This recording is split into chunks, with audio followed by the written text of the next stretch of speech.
하나님 말씀 보겠습니다. 우리 오늘 함께 나눌 하나님 말씀은 신약성경 에베소서 6장 10절로 13절 말씀입니다.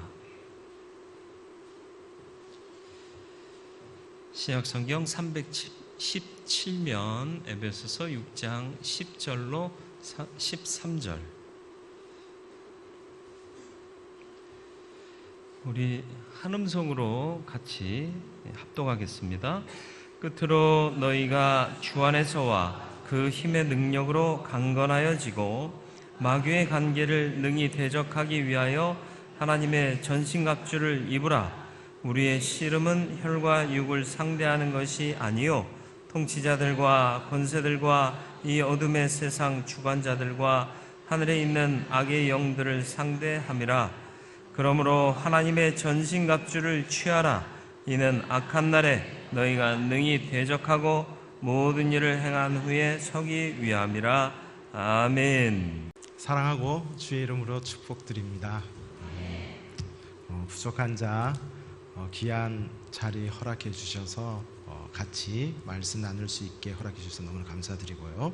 또한 이제는 내려놓았지만 있었던 지역에 대해서 소개해 드리고, 그리고 같이 그 땅을 위해서, 그 땅에 있는 영혼들을 위해서 기도할 수 있는 그런 자리를 마련해 주셔서 목사님과 당회원들 그리고 여러 많은 성도님께 너무나 감사를 드립니다.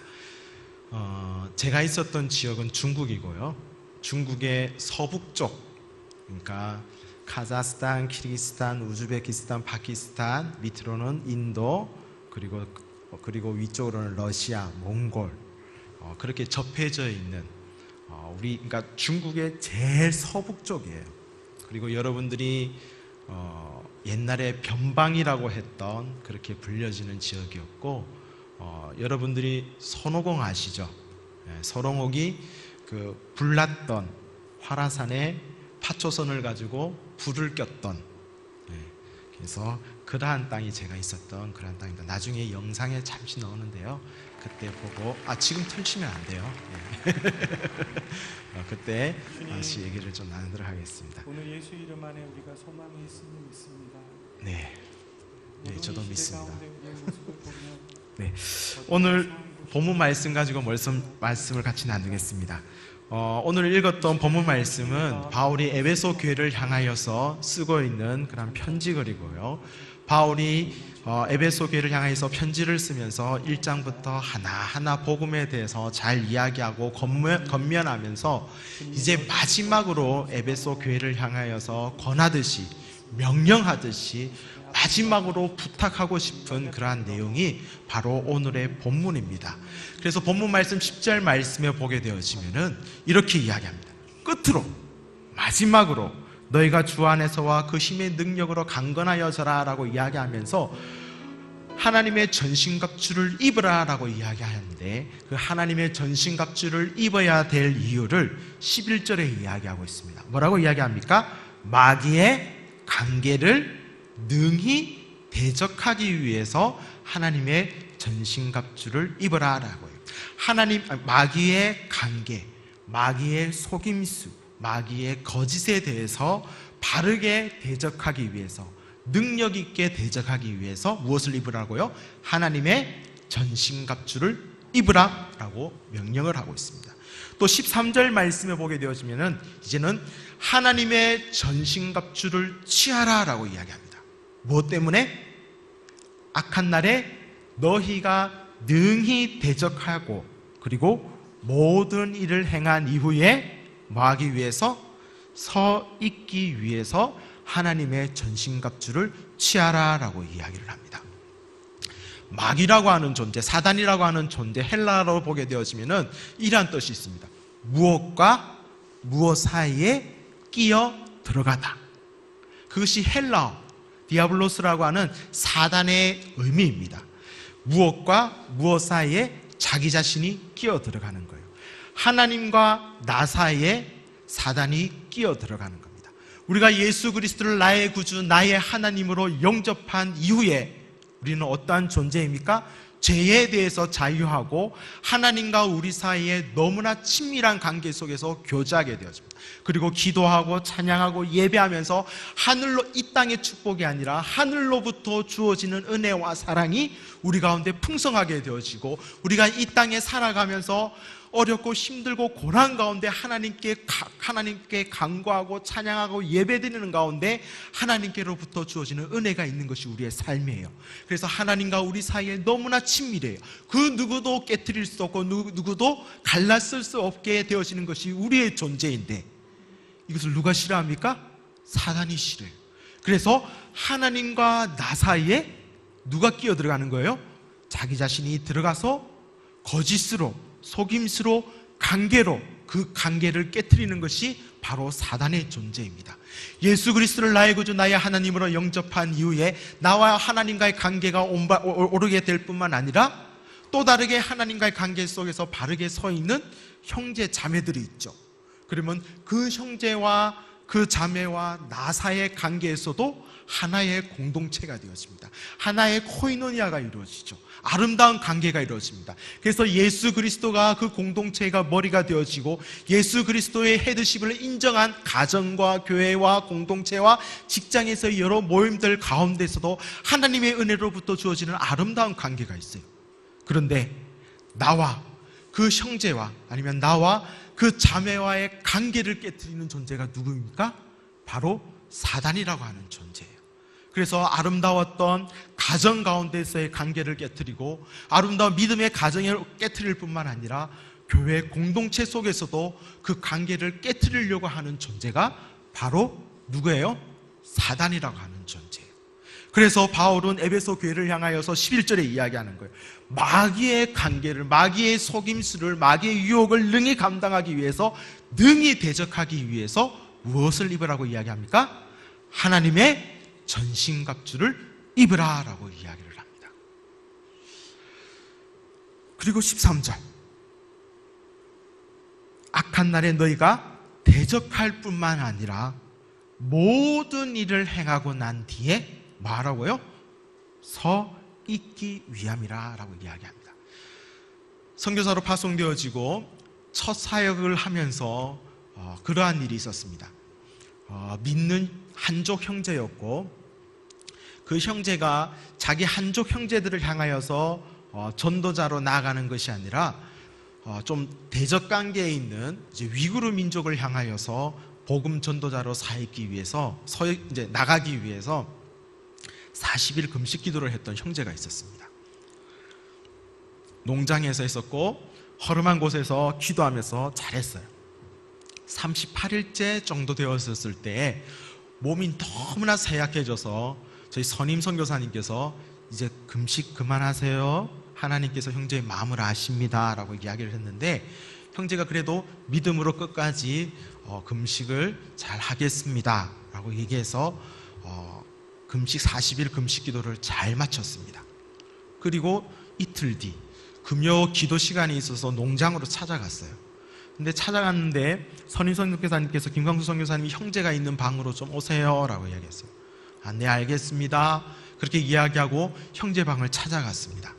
그리고 형제를 보고 예수 아이니 라고 인사를 하고 눈을 마주쳤는데 눈에서 반짝반짝 빛이 나요.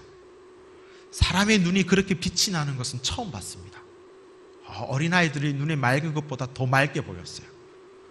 그래서 저는 성령 충만하구나 그렇게 생각을 했어요. 그런데 행설수설을 하는 거예요. 선임 선교사님과 잠시 그곳에 방문했던 목사님이 형제 가운데에 귀신이 들어간 것 같다라고 이야기했어요. 그리고 1박 2일 동안 같이 말씀을 가르쳤던 이제 공부하러 왔던 형제 자매들이 같이 기도하고 찬양하고 예배드리는 가운데 그 형제 가운데 있었던 귀신은 쫓겨났습니다. 그런데 이후에 그 형제의 고백이 이렇어요. 40일 금식 기도하면 뭔가 달라질 줄 알았대요. 자신의 민족이 아니라 원수간처럼 지내는 위구르 민족을 향하여서 사역자로 나가는 거였고, 자신의 생계를 포기하고 직장을 포기하고 사역자로 나아가면서 40일 금식 기도를 시작했기 때문에 하나님께서 자신에게 놀라운 은혜를 주실 줄 알았대요. 그런데 40일 마쳤는데 아무 일도 없는 거예요. 육체는 쇠약해졌고, 그리고 먹고 살 일은 막막해졌고, 그 사이를 누가 비집고 들어왔어요? 사단이 비집고 들어온 거예요. 그리고는 같이 공부하고 있는 형제 자매들의 못난 부분들을 이야기하는 거예요. 너는 이런 남자잖아, 너는 이런 여자잖아. 공동체 가운데 오픈하지 않았던 상처를, 못난 부분들을 그 입술을 통하여서 드러내게 하더라고요. 그리고 관계를 깨트리려고 하는 그러한 시도들을 했어요. 바울이 에베소 교회를 향하여서 하나님의 전신갑주를 취하라라고 명령한 것은 또 다른 이러한 부분들이 있는 거예요. 모든 일을 해하고 난 뒤에 바르게 서 있지 못하기 때문에 도리어 그 가운데 하나님의 은혜와 사랑이 부어지기보다는 그 연약한 부분들을 통하여서 사단이 침투하여 관계를 깨트리는 겁니다. 우리가 예수 그리스도를 나의 구주, 나의 하나님으로 용접했어요. 예수 그리스도의 이 십자가의 사건이 다른 이의 사건이 아니라 나의 사건으로 고백한 이후에 구원의 은혜와 주님의 매일매일 주시는 말씀의 사랑과 은혜가 충만하게 살고 믿음의 선한 싸움들을 잘 싸웠어요. 그런데 마지막 때에 우리가 바르게 서 있지 못한다라고 한다면, 하나님께서 나를 이제 오시라라고 하는 그 시점이 되어졌는데 내가 주님 앞에서 바르게 서 있지 못한다라고 한다면 상상만 해도 끔찍한 일입니다. 우리 교회 공동체 가운데서 여러 가지 많은 행사와 프로젝트를 할 거예요. 기도하고 준비하고 힘을 합하여서 행사를 잘 이루었어요. 그런데 마지막 순간에 여러 많은 이해 갈등들 때문에, 나의 연약한 부분들 때문에 그 행사가, 그 프로젝트가 도리어 하나님이 기뻐하시기보다는 사단의 도구가 되어진다라고 한다면 끔찍한 일이에요. 그래서 바울은 에베소 교회를 향하여서 명령하고 있는 겁니다. 하나님의 전신갑주를 취하라. 이는 악한 날에 너희가 능히 대적하고 뭐하기 위해서? 모든 일을 행하고 난 뒤에 뭐하기 위해서? 자빠지지 않고 서 있기 위해서 하나님의 전신갑주를 취하라라고 명령하고 있는 겁니다. 우리 대원교회 성도님들 한 분 한 분은 하나님의 전신갑주를 입으십시오. 하나님의 전신갑주를 취하십시오. 그래서 사단의 관계를 능히 대적할 뿐만 아니라 모든 일을 행하고 난 뒤에 한 분 한 분이 온전히 서 있기를 주의 이름으로 축복합니다. 그러면서 바울은 머리끝부터 발끝까지 하나님의 전신갑주에 대한 이야기를 합니다. 바울이 에베소 교회를 썼을 때에 바울은 자유로운 몸이 아니었어요. 어디에 있었습니까? 감옥에 있었어요. 맞아요. 감옥에 있었어요. 그래서 옥중서신이라고 이야기를 하죠. 바울이 아침에 눈을 떠서 그리고 잠자리에 누울 때까지 그의 곁에 있었던 사람이 있었는데, 사랑하는 아내, 사랑하는 남편, 그리고 연인의 그런 사람이 아니라 누구예요? 로마 군인이 눈을 뜰 때부터 감을 때까지, 자기가 잠잘 때에도 항상 그의 곁에는 로마 군인이 있었어요. 하나님께서는 에베소서를 쓰면서 이 로마 군인을 보면서 바울에게 하나님의 전신갑주라고 하는 영적 비밀을 가르쳐 주셨습니다. 우리 청소년들 얼마나 잘 배웠는지 볼게요. 머리에는 뭐예요? 빨리 상기책 봐봐. 머리에는 구원의 투구, 그리고 가슴에는 의의 흉배, 그리고 허리에는 진리의 허리띠, 그리고 믿음의 방패, 성령의 검, 그리고 발에는 평안의 복음의 신발. 그래서 하나하나 어떻게 하나님께서 이것을 머리끝부터 발끝까지 로마 군인을 보면서 하나님의 전신갑주라고 하는 영적인 비밀들을 가르쳐 주셨습니다. 나중에 전도사님한테 배우면 되고요. 우리 성도님들은 너무나 잘 아시는 걸 겁니다. 그런데 제가 이 시간 함께 나누고 싶은 것은 바로 18절의 내용입니다. 18절. 로마 군인이 입었던 머리끝부터 발끝까지의 전신갑주 가운데 군인들이 들었던 방패, 거기에는 자그마한 구멍이 뚫려 있대요. 그리고 그곳에는 단도가 2개가 꽂혀 있었다고 합니다. 단도 2개. 적이 알지 못하는 비밀스러운 무기였죠. 아니면 영화 같은 데 보면은 창 들고 방패 들고 긴 칼 들고, 그리고 허리춤에 자그마한 칼들을 꽂거나 뒤쪽에 아니면 신발 옆쪽으로 자그마한 단도를 꽂았던 것들을 보게 될 거예요. 이것은 비밀스러운 무기예요.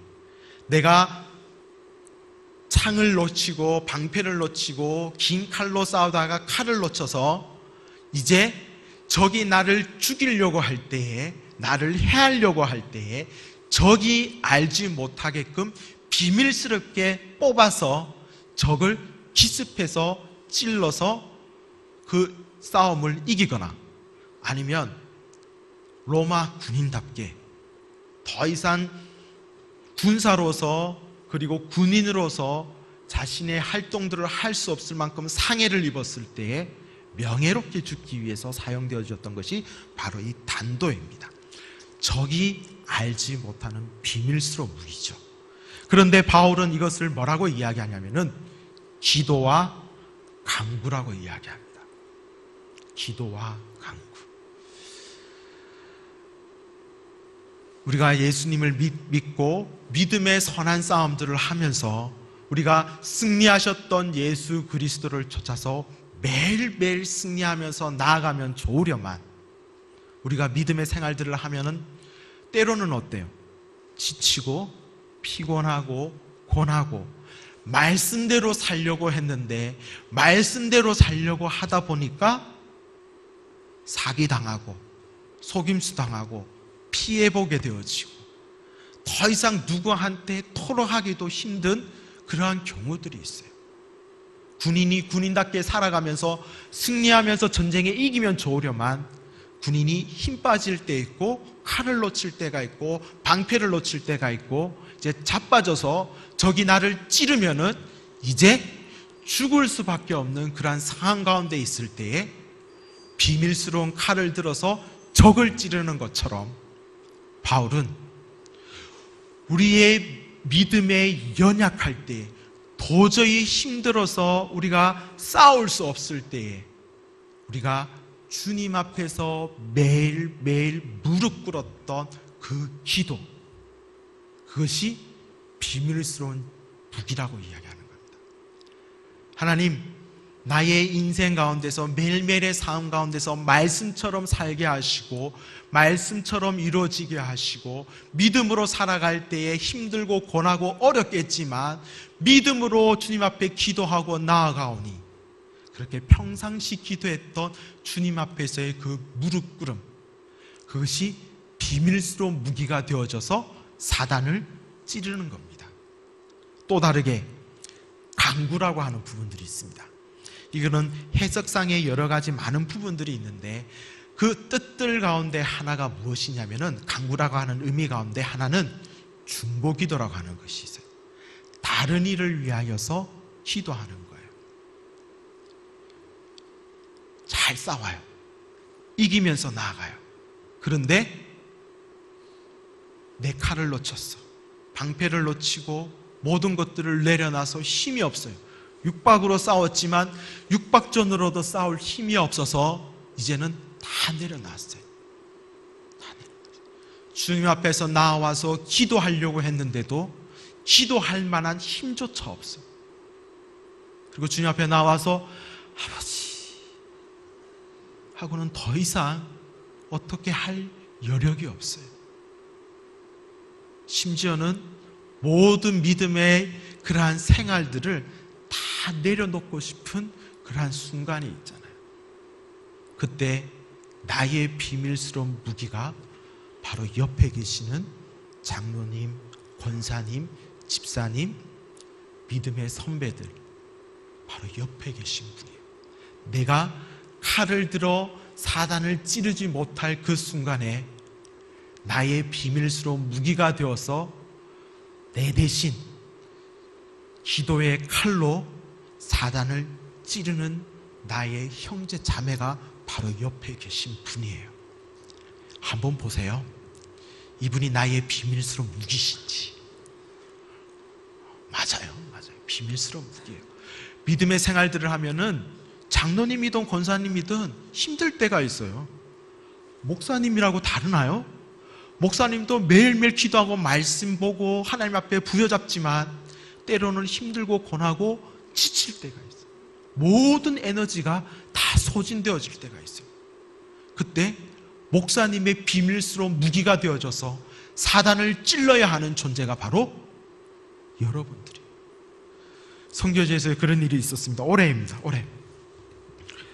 올 1월 달에, 작년 한 해 동안 아내가 많이 아팠습니다. 그래서 2번의 수술을 했었고, 몸을 좀 이렇게 이제 건강하게 한 이후에 1월 8일 날 바리바리 먹을 거 많이 사들고 중국으로 들어왔어요. 아내 혼자만 한국 들어가서 이제 수술을 했었어요. 그리고 아내가 들어오고 나서 중국은 등지라고 해서 등록을 해야 됩니다. 파출소에 가서. 근데 담당 경관이 바뀌어가지고 등록을 안 받아줘요. 또 그러려니 하고 이렇게 있는데 5일 뒤에 토요일이었습니다. 13일 날. 갑작스럽게 제 이름을 부르면서 막 문을 두드려요. 찐광주 해서 막 불러요. 아내가 한국 갔다 들어오고 나서 등록 문제가 제대로 안 돼서 또 화가 나가지고 또 새벽부터 두드리는구나 싶어서 문을 열었습니다. 평상시 같으면 한 2-3명의 경찰들, 공안들이 들어와요. 근데 당일날 20명이 들어왔어요. 새벽에. 신발을 신고 들어오더라고요. 그리고는 그 사복을 입은 이제 정복이 아니라 사복을 입은 이제 종교 담당 공안이 저를 앞에 딱 세우더만 이제 종이 한 장을 읽었어요. 그 내용인즉 이제 종교법 위반으로 집안을 이제 수색하겠다라는 거예요. 그리고는 공안들이 막 움직이기 시작했어요. 한 사람은 소쿠리 하나에다가 집안에 있던 칼, 가위 뭐 이런 것들, 위험한 물건들을 막 담아요. 그리고 몇 명은 집안을 막 수색해요. 그리고 한 경관은 핸드폰 가져오라고 이야기하고, 전화 어디 못하게 핸드폰 가져오라고, 그 다음에 여권 가져오라고 해요. 그리고 막 집안을 뒤졌던 공안이 이제 저 앞에다가 증거물이라고 하나 딱 놔두나요. 말씀 카드.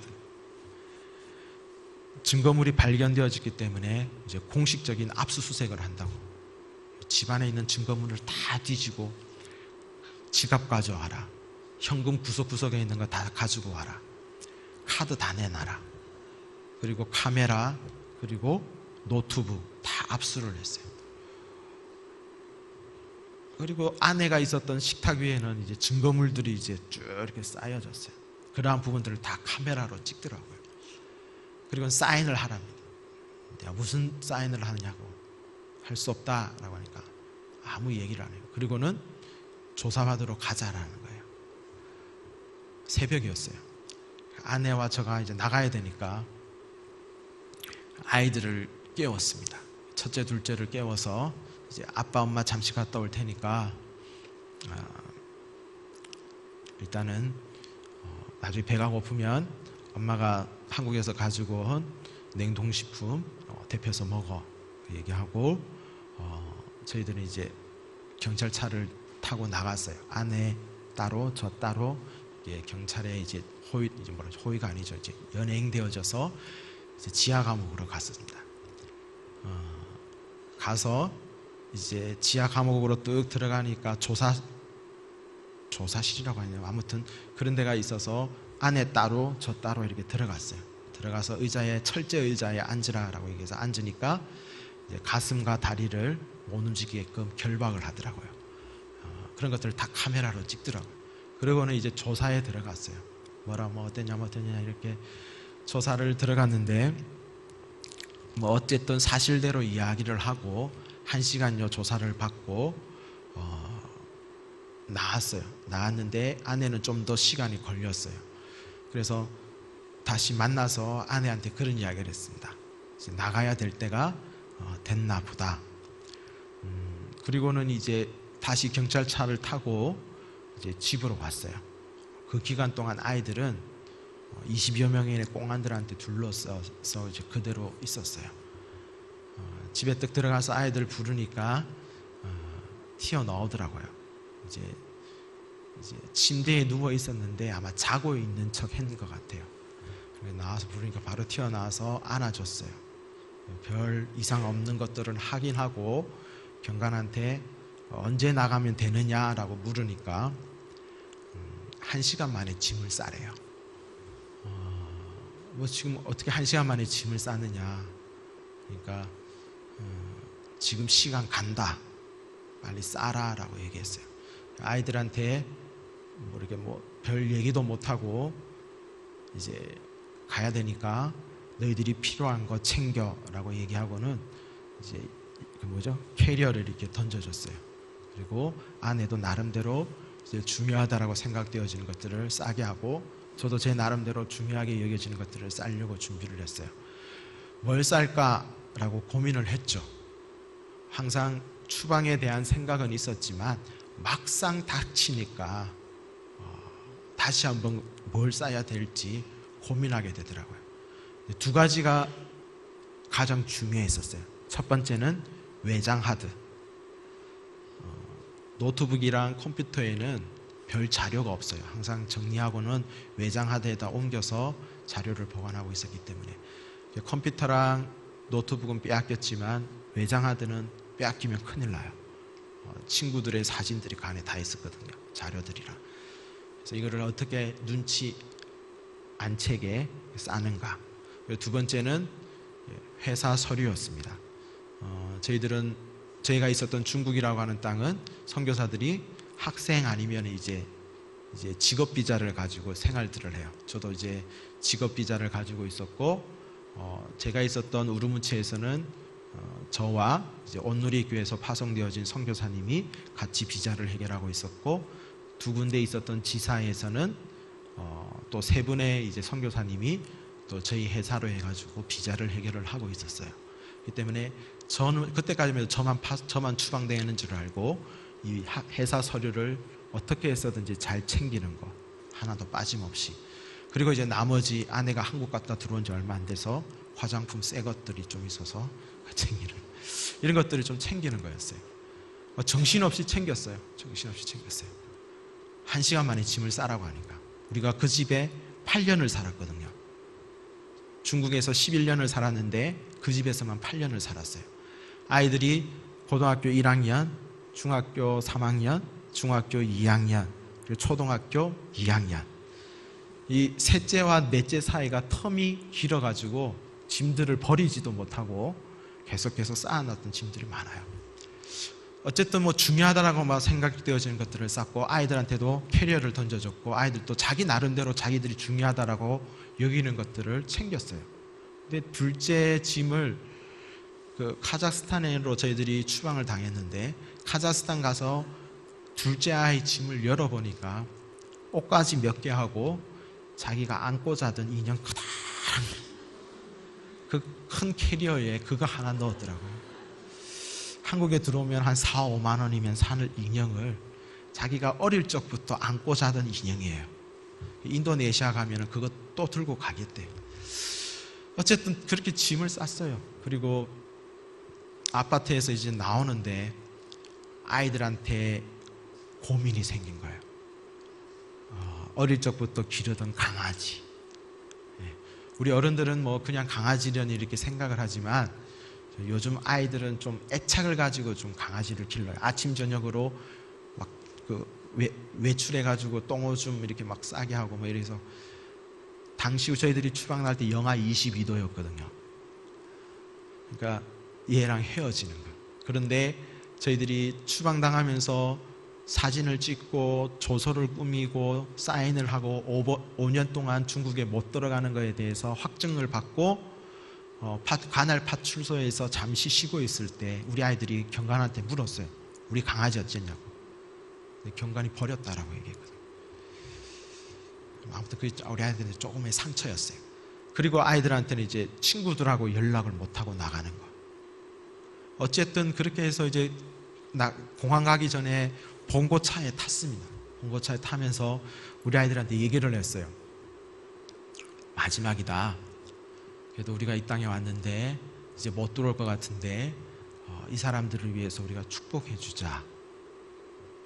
순전히 선교사적인 마음으로 우리 아이들한테 얘기했어요. 저는 그것이 하나님께서 저에게 주신 마음이었으니까 아이들한테 기도하자라고, 축복 기도해 주자라고 얘기했어요. 근데 우리 첫째 딸이 울면서 그래 얘기하더라고요. 이 상황에서 어떻게 저들을 축복해. 우리 첫째가 5살 때 중국에 왔었거든요. 쭉 자란 거예요. 축복해. 솔직한 마음이죠, 아이들이. 어쨌든 그리고 버스를 경찰 봉고 버스를 타고 공항에 도착을 했습니다. 공항에 도착했는데 경찰들이 공항의 반을 빽 둘러 있는 거예요. 높으신 분이 왔구나 생각해서, 중앙정부에서. 근데 우리가 도착하자마자 우리한테 막 뭐라 하는 거예요. 왜 이제 왔냐고. 그러면서 우리들 짐을 자기들이 막 날라줘요. 그리고는 공항 안으로 들어갔는데 경관들이 그 공항 안에도 가득 찬 거예요. 그리고 공안들이 전체를 이렇게 뺑 둘러 있을 뿐만 아니라 군데군데 동그랗게 있어. 근데 그 안을 보니까 아는 얼굴들이 보이는 거예요. 저 선교사님이 왜 저기 있지? 왜 저기 있지? 그때서야 알았어요. 우리만 추방당하는 게 아니구나. 그리고 그 상황을 보고 우리 아이들의 얼굴을 보면서 하나님께서 저에게 2가지 마음을 주셨어요. 첫 번째는, 하나님 어떻게 하시려고요?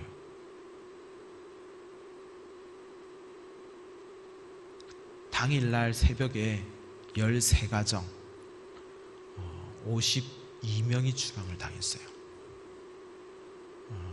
중국 이제 선교사들이 많이 추방을 당하는데 그렇게 한꺼번에 당일날 그렇게 새벽에 일들이 진행되어진 건 처음이에요. 그래서 하나님 어떻게 하실 겁니까?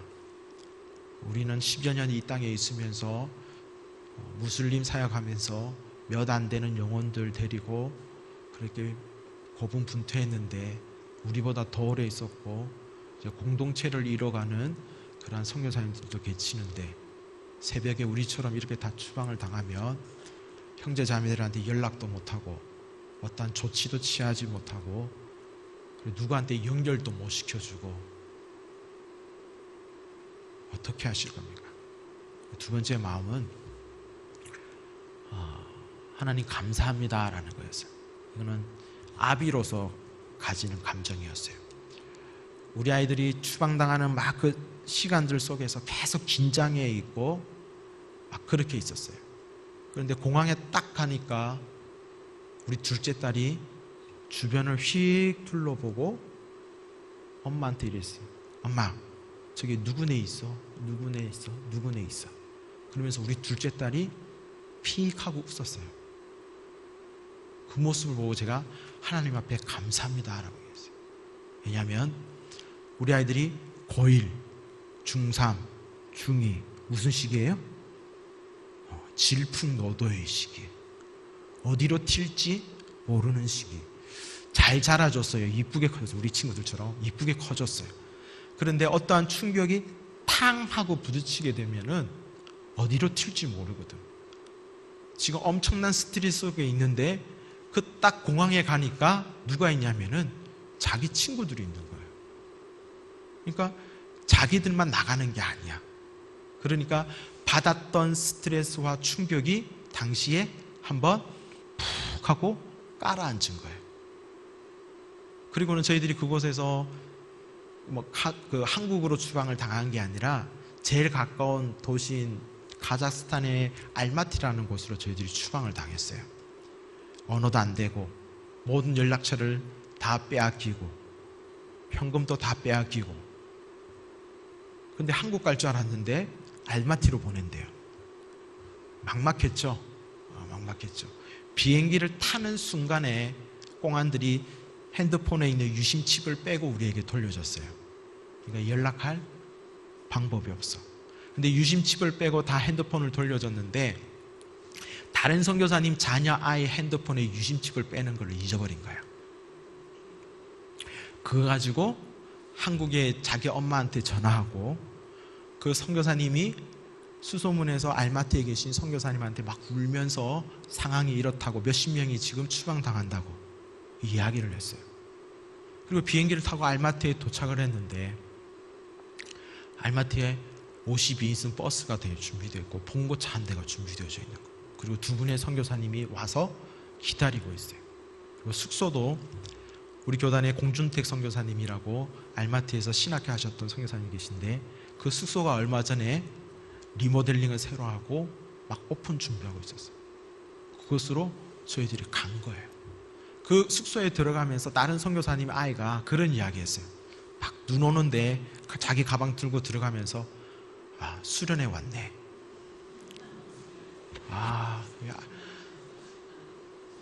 얼토당토하는 이야기인데 그런 모습을 보면서 똑같은 아빠의 감정으로 감사했었어요. 거기에 있으면서 저희들이 3박 4일을 있었는데 정말로 많이 울었어요.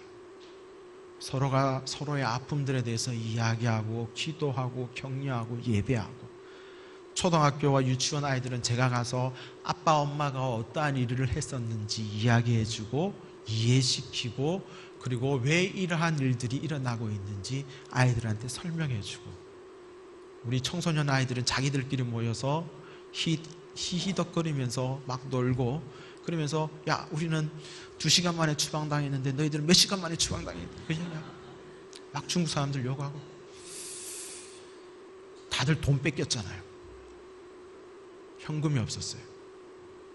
우르무 알마티에서 저희들이 버스를 대절하고 숙소를 마련하고 음식을 대접받고, 우리가 아무것도 없는 그런 상황 가운데 그곳에 계신 선교사님들이 우리의 소식을 듣고 자기들의 선교비를 나눠줬어요. 그래서 버스비 내고 집값 내고 음식값 내고, 그리고 또 돈이 남아가지고 우리 보고 쇼핑하라고. 어떤 선교사님은 팬티 한 장 못 가지고 나왔어요. 15분 만에 추방당하신 분도 있어요. 그분은 기중품만 가지고 나왔어요. 그리고 저희들이 한국에 들어왔습니다. 그런데 이러한 일들을 겪기 전에 우리 아내가 한국에서 들어오면서 자그마한 카드를 하나 가지고 들어왔어요. 그러면서 어머니께서 드리는 당신한테 주는 카드야 라고 저한테 전해줬어요. 군대에서 2번 편지 써주고 처음 써주는 그러한 카드였어요. 뒤에 내용은 아무것도 없고 이쁜 글씨로 누구한테 대필시킨 것 같아요. 이렇게 써있어요. 누군가 널 위해서 기도하고 있다. 그리고 감사합니다. 그리고는 책상 위에 올려놨어요. 이러한 일들을 진행하고 난 이후에야 왜 하나님께서 우리 어머니의 손길을 통하여서 그 글귀를 써서 나에게 보내줬는지 알게 됐더라고요. 승리하고, 그리고 모든 일들을 잘 이루고 하나님께서 기뻐하고 모든 이들에게 자랑할 만한 그러한 사역들을 잘 감당하시는 선교사님들도 계세요. 그러나 어떤 선교사님들은 잘 감당하다가 낭망할 때 있고 쓰러질 때 있고, 때로는 우리같이 이러한 우리보다도 더 심한 순교의 순간까지도 가시는 그러한 선교사님들이 계세요. 우리는 그렇지는 않았지만 나름대로 힘든 그런 시간이었어요. 무엇보다도 두고 오는 형제 자매들에 대한 그런 아픔들이 많은 그러한 시간이었어요. 그런데 그러한 시간들을 겪기 전에 어머니를 통하여서 하나님께서 저에게 미리 이러한 일들을 기도 가운데서 배후에서 하고 있는 일들을 알게끔 하신 거예요. 누군가 널 위해서 기도하고 있다라는 거예요. 그렇기 때문에 그곳에 같이 추방되어졌던 저와 저희 아내, 우리 아이들 좀 더 충격을 덜 받았고, 어떻게 해야 될지 모르는 그러한 상황 가운데 알마티에서도 예비되어진 손길들을 통하여서 서로가 서로에 대해서 격려하고 위로받게끔 하셨어요. 나의 비밀스러운 무기, 그것은 저희 어머니의 기도의 손길이었어요. 저희 어머니는 매일 저녁 9시에 교회 가세요. 그리고 12시까지 기도하시고 교회에서 주무시고 그리고 새벽기도 마치시고 집에 오세요. 저희 할머니가 그랬었거든요. 목회자 아들을 둔 우리 할머니께서. 그런데 우리 어머니가 그것을 배워서 저를 위해서 그렇게 기도하세요. 그리고 알고 지내는 후원하고 계시는 교회 공동체가 그때마다 저를 위해서, 선교사들을 위해서 중보하고 있잖아요. 그런데 그 힘을 이러한 기회들을 통하여서 알게 된 거예요. 누군가 날 위해서 기도하고 있어요.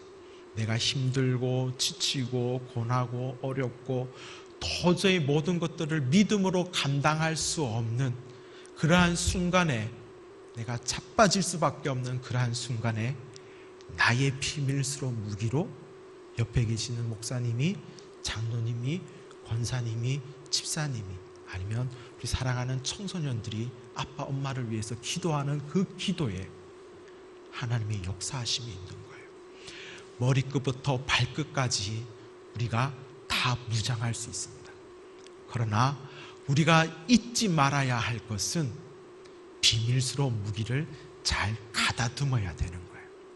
매일매일 주님 앞에 나의 삶과 나의 인생을 믿음 안에서 잘 선한 싸움들을 잘 할 수 있도록 믿음의 칼을 갈아야 될 뿐만 아니라 목사님을 위해서, 장로님을 위해서, 권사님을 위해서, 집사님과 사랑하는 우리 청소년들과 믿음의 자녀들을 위해서, 그리고 대원교회를 통하여서 기도하고 후원하게 하신 선교사님을 위하여서 여러분들이 중보의 기도의 칼날을 갈아야 돼요. 언제 사용되어질지 몰라요. 그러나 옆에 계신 분이 어렵고 힘들고 자빠질 수밖에 없는 그 순간, 사단이 그 형제를, 그 자매를 넘어뜨리려고 하는 그 순간, 나의 중보 기도를 통하여서 사단을 찌르는 역사가 있는 겁니다. 한번 보세요. 그리고 인사합시다. 저의 비밀스러운 무기가 되어 주십시오. 아멘. 아멘. 다시 한번 더 이렇게 인사합시다. 당신의 비밀스러운 무기가 되도록 노력하겠습니다.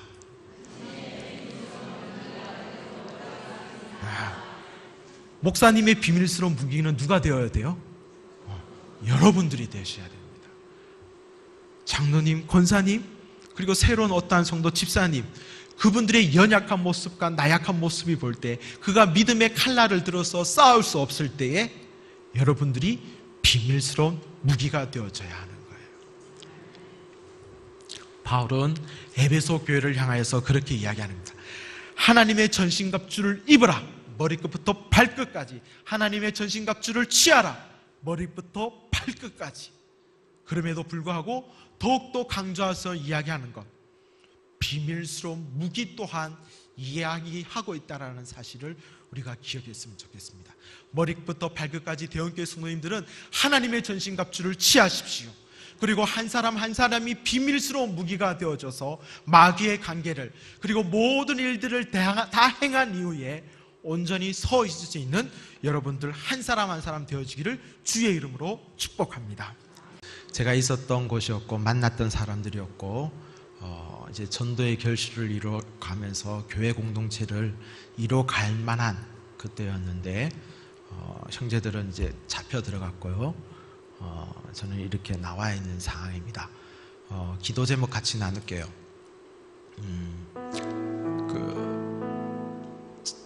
이제 잡혀 들어가 있는 형제들이 믿음 잃어버리지 아니하고 끝까지 예수 십자가 붙들고 잘 살아갈 수 있도록 옆에서 돌봐주고 가르칠 수 있는 선교사들이 없지만 아무튼 하나님께서 부르시는 그날 천국에서 볼 수 있는 그런 형제자매들이 될 수 있도록 기도해 주시고요.